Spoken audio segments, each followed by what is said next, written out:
vaya que si alguien vivió no solamente la corrupción, sino el acoso, la soberbia, la prepotencia de un gobierno como el de Peña Nieto, ese fue Santiago Nieto, a quien saludo con gusto y le mando un abrazo. ¿Cómo estás, Santiago? Buen día. Muy buen día, Luis. Un saludo a ti y a tu auditorio. Oye, ayer diste una declaración importante. Ya habían hecho, cuando tú estuviste al frente de la UIF, una investigación en torno al tema. ¿Alguna novedad en torno a lo que surgió ayer por Pablo Gómez y por qué no la hiciste pública tú? Bueno, hubo una denuncia, recordaremos todos, de parte de Emilio Lozoya en contra de 70 personas relacionadas con el caso de Odebrecht. Una de ellas era precisamente Enrique Peña Nieto, otra era Felipe Calderón, por ejemplo, Francisco Javier Cabeza de Vaca, el senador Lavalle, actualmente preso precisamente por ese expediente, y en su momento nos hicimos la investigación. Al final, de las 71 nombres terminamos investigando a 35. Hubo personas que no pensábamos que tuvieran ningún sentido hacer una investigación. Por ejemplo, en un caso de una periodista acusada de haber recibido unas bolsas, no pensamos que esto tuviera mayor trascendencia. Entonces nos concentramos en las personas políticamente expuestas. Y en ese sentido se presentó la información en el gabinete de seguridad en su momento, en un gabinete de judicialización que había para ir avanzando en la integración de carpetas de investigación, pero bueno, que ya no se había terminado la investigación, que fue la que hizo Pablo Gómez, el conocimiento de las personas, actualizada con los datos de 2021 final y 2022.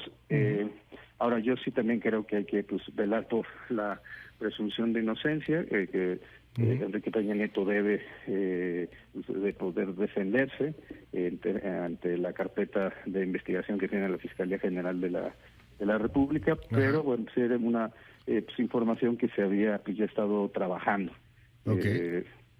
¿Tú ya sabías, por ejemplo, ya habían investigado, porque lo que sí les toca a ustedes es, por ejemplo, después de los 2 años de mandato, el 2019, por ejemplo, y parte del 2021, pues las transferencias multimillonarias que habían hecho, ¿no? O sea, 16 millones de pesos, por ejemplo, en estas cuentas de Santander que se dan a conocer el día de ayer, ¿ya las tenían detectadas, por ejemplo, esos 16 millones de 2019? Y había otros pagos o tarjetas de servicios importantes respecto a la esposa, respecto a una sobrina, bueno, la entonces esposa, un sobrino de la esposa, incluso había 2.000 millones de pesos que se habían ido a Inglaterra, Irlanda, entre otros países, bueno, también España, por supuesto, que es la sede de residencia, Estados Unidos, a cuentas propias, pero los 2.000 millones estaban vinculados con las empresas que dio a conocer Pablo Gómez ayer, y bueno, y en presencia del presidente de la República. Y bueno, pues lo que sí es un hecho, bueno, es que sí vimos una administración de altos niveles de corrupción. Eso no significa que la corrupción haya terminado, pero por la misma Auditoría Superior de la Federación ha comentado que hay una reducción del 75% de montos de irregularidades de la administración anterior a esta. Te lo pregunto, no sé si se puede responder o no, pero ¿qué empresas eran? Porque Pablo Gómez no dijo las empresas, dijo la empresa A, la empresa B. Hoy aparece, por ejemplo, en el Reforma, que muy probablemente se refieren a Plastiestéril, una de estas empresas, que pudo haber estado beneficiada. Es que el número me asusta, con más de 10,033 millones de pesos durante su administración. ¿Qué empresas? Una era precisamente esta, Plastiestéril. Había otra que estaba también relacionada con la anterior, y sobre todo pues eran transferencias a cuentas propias fuera del país. Yo creo que es importante, evidentemente, que la Fiscalía mantenga este proceso de investigación, y creo que es importante que se haya hecho desde el conocimiento, dado que la propia Ley General de Transparencia y Acceso a la Información de este país señala que en los temas vinculados con corrupción, con combate a la corrupción, con delitos de lesa humanidad, no puede plantearse que la información sea reservada o confidencial, lo cual me lleva un poco a reflexionar un tema que el INE y la Sala Superior del Tribunal Electoral plantearon, y que resolvieron que tenía que la Fiscalía entregarles la información del caso de Odebrecht, cosa que no ha ocurrido. De hecho, la Suprema Corte ha dictado una suspensión respecto a la sentencia de la Sala Superior. Claro. Pero yo creo que pues, mientras más transparencia exista, pues va a ser mejor para la sociedad. Algo que te criticaron mucho, tú lo sabes, lo platicamos aquí en algún momento también, es que se congelaban cuentas y se congelaban muchas cuentas y se trataba de tratar de con eso pues frenar una cascada de recursos que podían provenir de forma ilícita.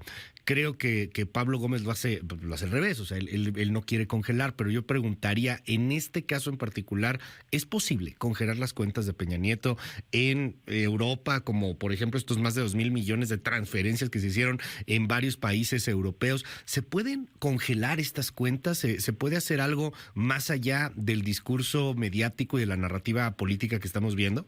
Bueno, por supuesto, al haber un indicio de alguna comisión de una conducta ilícita, la unidad podría congelar en México las cuentas y podrá solicitar a las unidades de otras latitudes que se hiciera lo mismo. No todas las unidades de inteligencia financiera tienen la competencia que en México sí existe de congelar las cuentas, pero pues es factible que lo puedan solicitar inclusive vía controles judiciales en otros países o a una agencia como el equivalente a la Comisión Nacional Bancaria de Valores en México.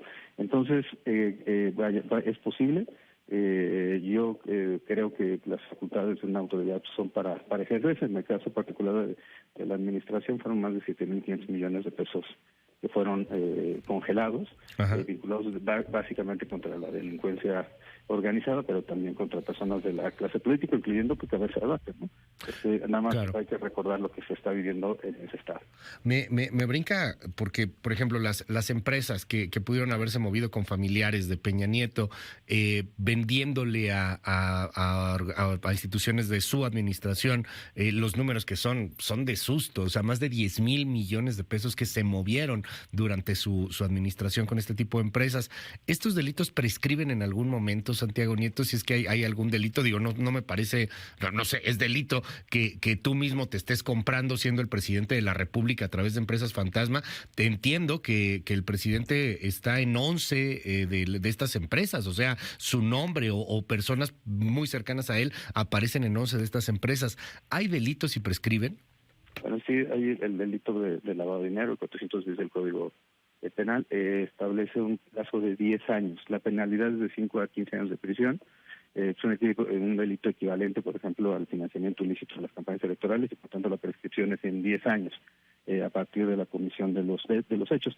De hecho, por esa razón, en algunas ocasiones yo he planteado la necesidad de tener una comisión de la verdad para poder investigar hacia atrás, aun cuando ya los delitos estuvieran prescritos, pero sí era muy importante saber cómo se habían desarrollado los temas de adjudicación en materia de vivienda con Vicente Fox, o los temas de Probaproa, Cedillo, inclusive los asuntos vinculados con seguridad y García Luna durante los primeros años del sexenio de Felipe Calderón, dado que ya se encuentran prescritos en términos legales. Santiago Nieto, te aprecio mucho que me hayas tomado esta llamada aquí en MBS y estamos al habla, si me permites. Gracias, Santiago. Gracias, un abrazo. Va de vuelta el abrazo, 7:25 fue